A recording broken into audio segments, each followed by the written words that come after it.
Esse é o Bora Geral na TVT, que na Grande São Paulo você sintoniza no canal 44.1, sinal digital HD aberto. Estamos aqui para debater temas relevantes sobre São Paulo. E hoje o nosso bate-papo é sobre a participação política das mulheres.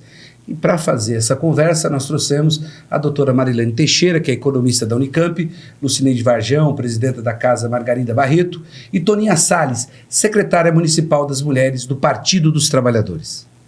Não, eu acho que assim, o problema é bem complexo, né? Eu acho que não é uma resposta que dá vamos dizer, conta da dimensão do problema, porque ele está falando de construções sociais, né? Estão falando de como nós fomos sendo socializados, né, desde criança, para entender que homens e mulheres ocupam espaços diferentes, né, na sociedade. E aqui tem um movimento importante de mudança, tanto do ponto de vista cultural, como um crescimento da participação das mulheres nos espaços, mas ainda são muitas as barreiras a serem enfrentadas, né? Há uma certa legitimidade do espaço ser um espaço masculino, né? Então, a forma como os homens, inclusive, agem no espaço público, né? Eles se sentem muito mais à vontade para falar o que querem.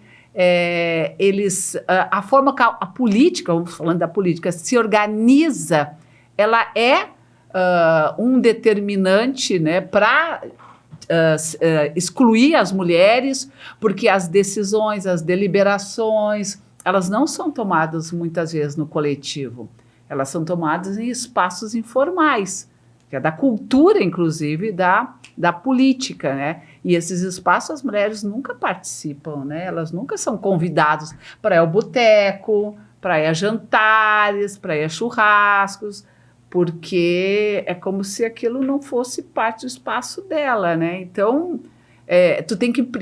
Acho que um passo é mudar essa cultura, e tu muda isso colocando mais mulheres nesses espaços, porque aí tu vai alterando essas relações, né, que vão se constituindo. Você acha que tem um cantinho lá do Clube do Bolinha que vai tomando as decisões principais de tudo e vai trazendo para o coletivo aquilo que é perfumaria? Exatamente. Claro, só muda isso se tu amplia a participação das mulheres, porque aí tu altera essa forma, essa dinâmica de funcionamento, porque aí tu obriga, de certa forma, a trazer para os espaços as discussões, as deliberações. Claro, isso é um aspecto, né? Eu estou levantando um, né? Tem vários outros. Tem uma questão, quando você fala de que as mulheres não vão ao boteco, nesses espaços onde se definem... Não vão ao clube de homens.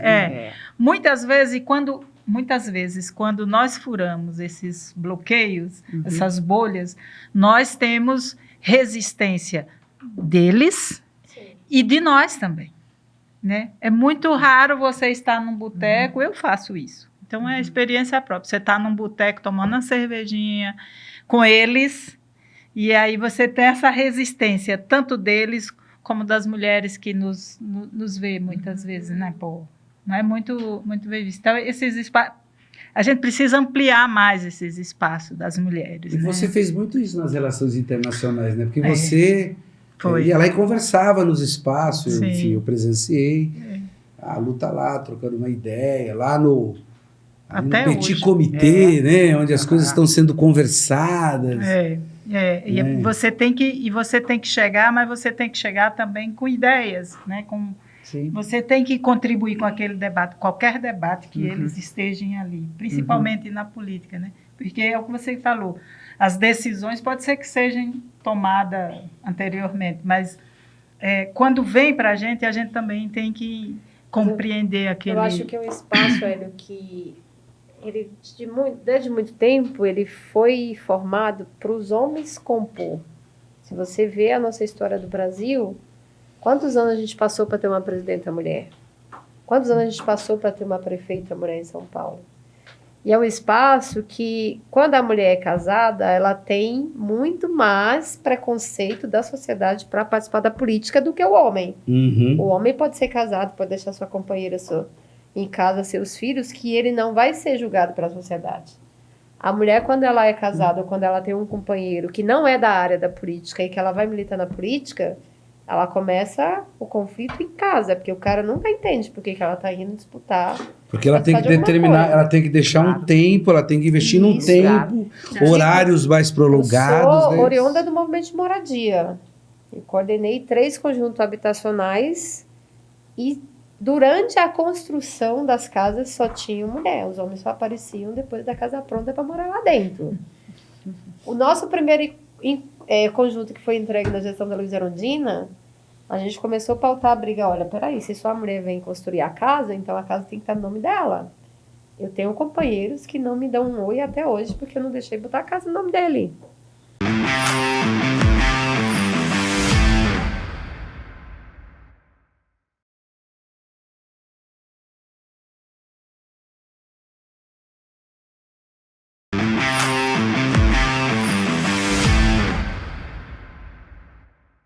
Você tem uma eleição que ela é totalmente territorial, gente. Sim. Não tem como. Uhum. Ela não se dá por categoria. Me fala qual categoria que elegeu um representante vereador em São Paulo. Ela se dá por religião, aí sim as religiões estão mais organizadas. Isso.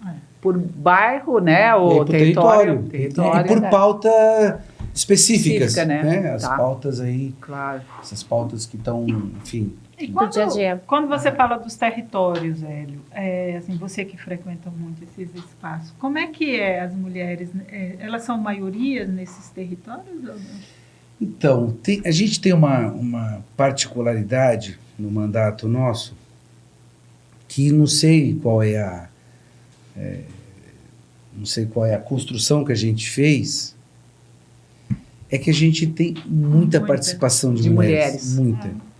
E eu acho que a gente está estimulando um pouco isso. Mas eu acho que o bairro é um espaço que caracteriza mais a participação as das mulheres. porque elas estão no movimento Isso. ali por moradia ou no movimento Saúde. por saúde, a coisa Muitas da... no movimento Você de saúde, dialoga- muitas. Você dialoga muito na mais. política até para você pedir voto muito mais com mulher do que com homem, no geral. Você No vai na geral. feira, a maioria das pessoas que trabalham na barraca da feira são mulheres.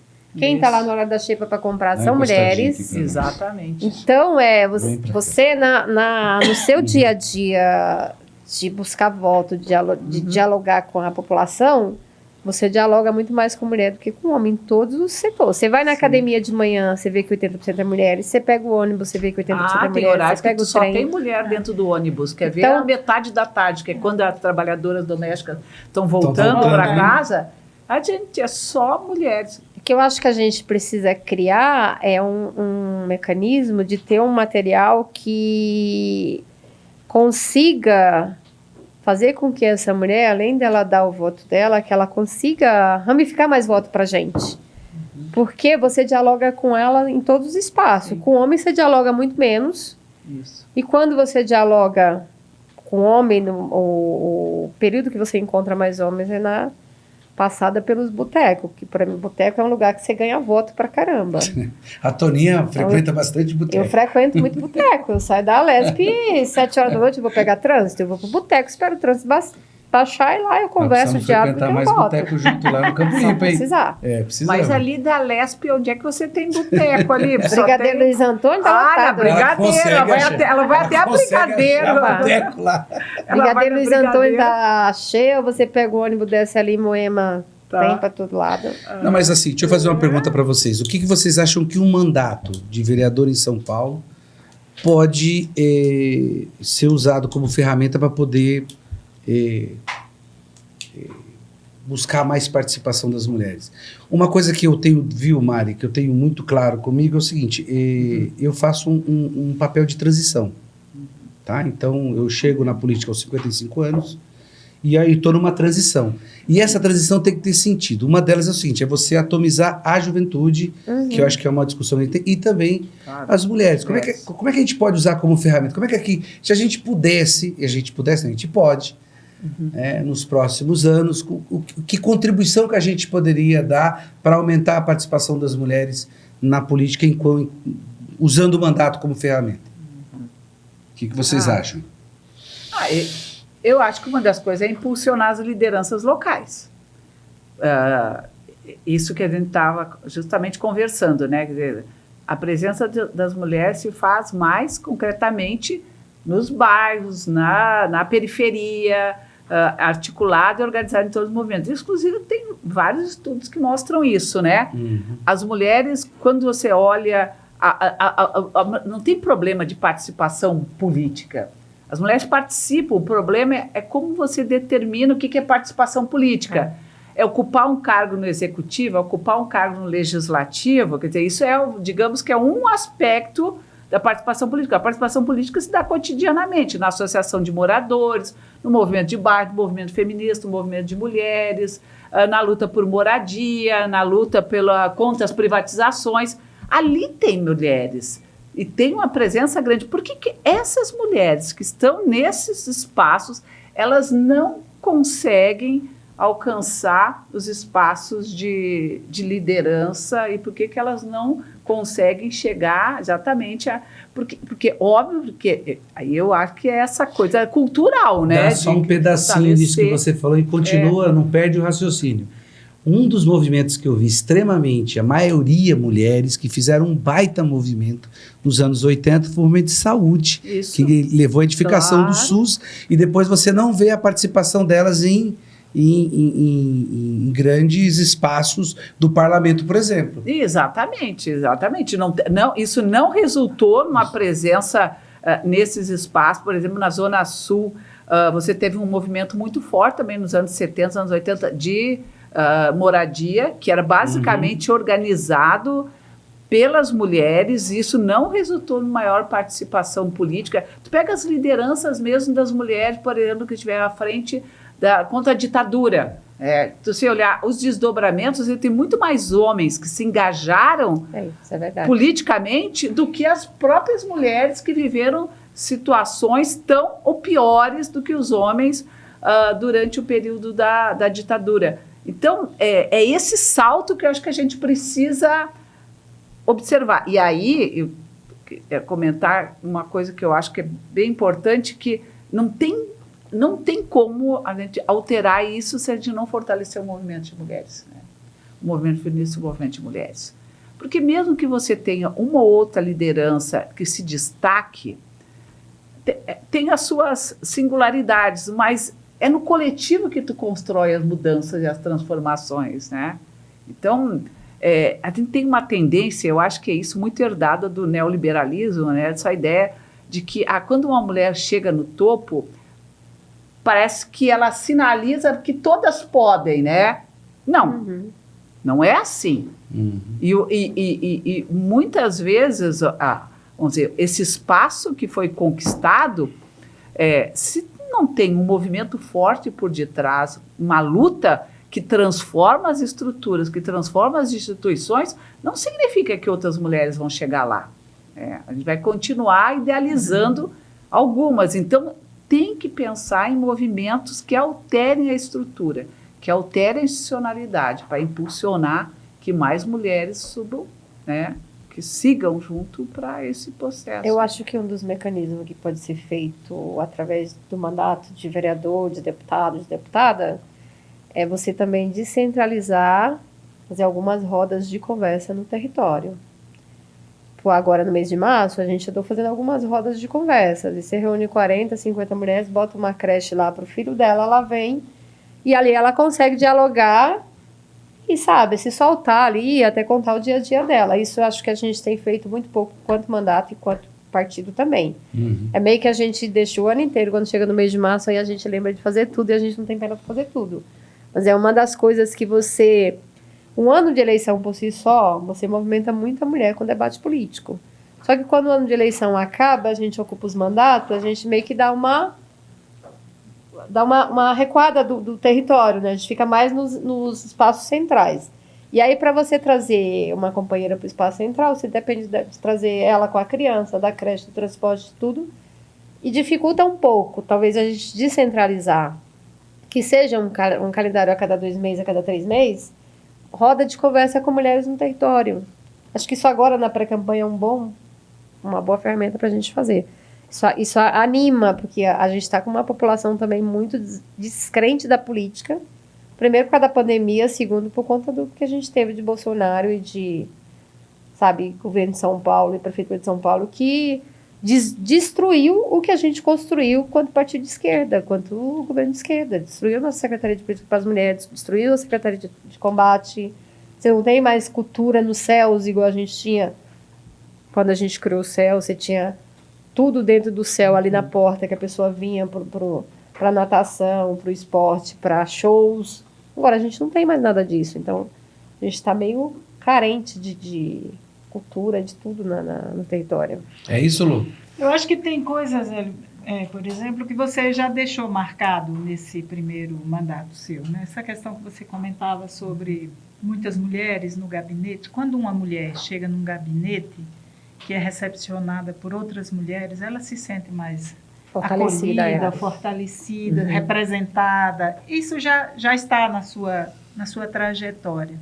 Tem outras questões que eu acho importante, que é a questão do tempo da mulher. O tempo da mulher é diferente do tempo do homem, né? Muitas vezes eu vejo as pessoas indo para a atividade lá na Câmara Municipal, atividade do mandato, 7h da noite. Será que é um bom horário para se fazer a atividade dessas mulheres? Vim lá, eu já fui em o ônibus chegou 8h da noite, todo mundo já com fome, cansado. Quando você fala dessas rodas de conversa, acho que é muito importante fazer isso, essas rodas de conversa e com estrutura. Porque às vezes você nem precisa estar, você manda um videozinho. E na sua grande maioria, essas porque você não vai ter perna para estar em tudo. Elas são chefes de família. Claro. Né? O tempo que ela tem é diferente do tempo do homem. Né? Se for as mulheres, se a gente fazer um recorte das mulheres negras, então dificulta mais ainda a participação dela. Então, eu acho que a questão do tempo, de dar esse tempo e perceber qual é o melhor momento para elas, e também a escuta. Ouça. A escuta é muito importante para um mandato, para um vereador, para sua equipe. Sua equipe faz parte do seu mandato, né? Então, é muito importante a escuta. Quando a gente ouve as pessoas, a gente entende mais e percebe. Eu sei que você faz isso um pouco, mas é bom a gente exercitar um pouco essa questão da escuta, porque o espaço para as mulheres também é diferente. Tem que pensar creche, tem que pensar toda a estrutura. Tudo, toda a estrutura, cultura, né? Nós precisamos de cultura, nós precisamos influenciá-las com outras pautas, não só aquela mesma pauta que a gente está acostumado.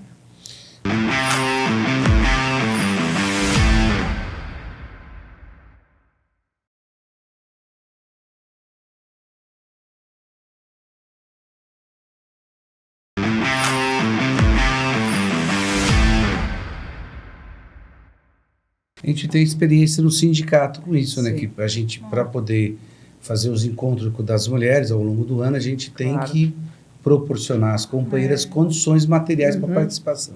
E uma delas é acolher os filhos para que possam... Aqui tinha até um debate, né? Se é 12, era 10 anos, 12. Que já... Opa, cara. Qual é a idade, né? Já está assim... Sabe que agora a gente só tem escolas no período integral de 0 a 3 anos e 11 meses, e depois de 6 anos em diante, que é o ensino fundamental. Isso. Os pequenos de 4 até 6 são 4 horinhas na escola, e depois a companheira tem que se virar com quem vai deixar. Exatamente. E o que vai fazer com ela, porque o CMEI que a gente tinha aberto na gestão do Haddad, os que passaram por ele, fechou tudo. Fechou os contraturnos, então vários problemas de contraturno. Não, e mesmo os horários de creche na cidade de São Paulo são até absolutamente 5 da tarde, até 5 da tarde. Quem é que consegue sair do trabalho, quem tem uma jornada, seja no comércio, seja na indústria, seja nos serviços, como é que tu vai sair do trabalho às 4 da tarde? Outra coisa que tu pode propor como mandato para esse próximo governo aí que a gente está considerando que já está eleito, a creche para os idosos. Cara, tem muito pai, tem muito filho que está cuidando agora, além do filho, está cuidando do pai. Está cuidando do pai. E aí o Haddad fez 3 creches, acho que são 4 em São Paulo. Eu sei que tem uma na cidade de Neymar, que você deixa o idoso 8 horas da manhã e você busca 7 da noite. É o Centro-Dias, né? Centro-Dias. É Centro-Dias. A Mari falava isso. isso. A gente precisa Também, porque a maioria dos filhos são responsáveis Exatamente. A pelos Mari pais. chamava a atenção minha já há algum tempo, alguns anos atrás, sobre essa questão que a gente não tem mais esse termo creche em São Paulo, agora é SEI, né? É sei. SEI, né? Centro de Exato. Educação Infantil. Porque eles vão lá para aprender. Né? O conceito creche é um conceito da nossa época que era um lugar que deixava a criança lá, agora vai lá para aprender. E a Mari falava, olha, tem uma diferença entre o direito da criança e o direito da mulher trabalhadora. Uhum. O direito da criança é que ela frequente uma escola que possa desenvolver suas capacidades, suas potencialidades. E o direito da mulher é que ela tenha condições de deixar o filho num lugar e no horário, né, no tempo, Isso. que ela possa ou você diminui a jornada de trabalho, uma coisa que é a luta nossa do movimento operário há 100 e poucos anos, Ou tu amplia a ou jornada. você amplia. Não sei. A prefeitura tem feito algumas experiências, né? Mas teve esse debate colocado na mesa recentemente, Ok. que eu participei de um debate e falava, peraí, isso aí, a questão da SEI é direito da criança. Não, mas amplia e é direito da mãe trabalhadora. Uhum. Então, continua sendo da criança. Como é que a gente resolve esse imbróglio aí, Mari? Você tinha chamado a atenção e num debate aconteceu isso, apareceu. Não, e a gente, inclusive, casualmente, hoje pela manhã, justamente lá na Fundação Perseu Abramo, a gente estava justamente fazendo um debate sobre isso. A Laís Abramo apresentou a Política Nacional de Cuidados e a ideia era, a partir daí, pensar um pouco como é que você pode, como se chama, envelopar um pacote para mandar para os municípios. Assim, olha, o que são os temas centrais nessa questão que o município tem que se ater? E primeiro tem uma polêmica antiga com o movimento de mulheres e a educação em relação a uma coisa que nós defendemos, que é o direito a ter, inclusive, ter espaços noturnos. Porque muitas mulheres são professoras, são enfermeiras, trabalham na indústria, trabalham em turno ininterrupto. Hoje a jornada 12/36, por exemplo, é uma realidade. Bom, essas mulheres muitas vezes não têm com quem deixar. Então, ter uma creche em horário integral, ter um horário estendido, pensando, e não com essa ideia de que isso é um depósito, não é depósito de criança, é que tu tem que olhar também as necessidades das mulheres, obviamente, né? E tem que integrar essa discussão da redução da jornada de trabalho também como um efeito importante, né? Para poder assegurar que... Porque o problema é, quando pega o município de São Paulo, nós estamos com... Hoje tem quase 700 mil pessoas desempregadas. Mais da metade, mais de 350 mil, são mulheres desempregadas na cidade. 20% delas, 20%, que dá 66 mil, eu sei porque esses dados estão no livro, né? Então estou com tudo na cabeça. Pesquisa. 20% alegam que não procuraram trabalho por conta de afazer doméstico e cuidado. Cuidado com o filho, cuidado com o idoso. 66 mil, quase 70 mil na cidade de São Paulo. Ou seja, tu tem um problema real que é de ausência de política. E essa ideia de que o município zerou a demanda do creche não é verdade. O que acontece é isso, o relato das mulheres na periferia, de que elas desistiram da busca por creche, porque os horários são incompatíveis e as distâncias não permitem que elas possam se deslocar, porque tem que sair do bairro, inclusive, para poder.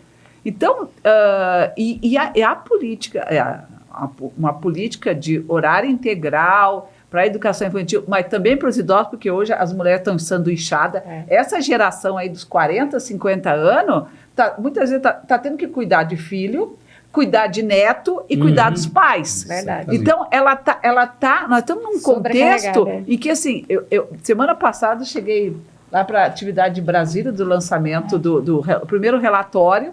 Aí os relatos eram assim, me atrasei porque eu não tinha com quem deixar minha filha. Eu vim, mas tive que deixar minha filha com a mãe. Outra, não cheguei a tempo porque tive que levar minha mãe no hospital porque passou mal. E é só mulher. Então, assim, o tempo todo é uma pressão. Então, por isso que hoje, na cidade de São Paulo, tu tem uma pressão por política pública para a educação infantil, mas tem uma pressão também por idosos. Hoje, 30% da população do município de São Paulo está até 14 anos, tá?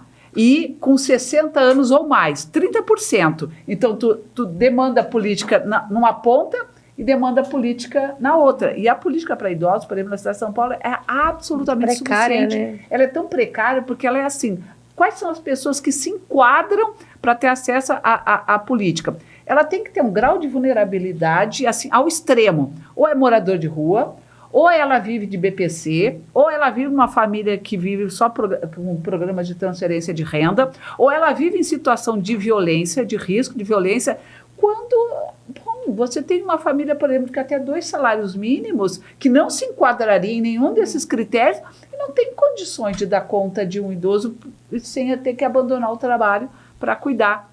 Então, os desafios são muito grandes. Viu? Agora, isso impacta diretamente na vida das mulheres. Então, eu acho que uma forma que a gente tem, o meu conselho para você é assumir essa bandeira com força e com peso, porque aí tu mobiliza mulheres, tu mobiliza o movimento, tu mobiliza no bairro, porque tu está falando concretamente de coisas reais, né, que impactam na vida das mulheres. E restaurantes populares, viu?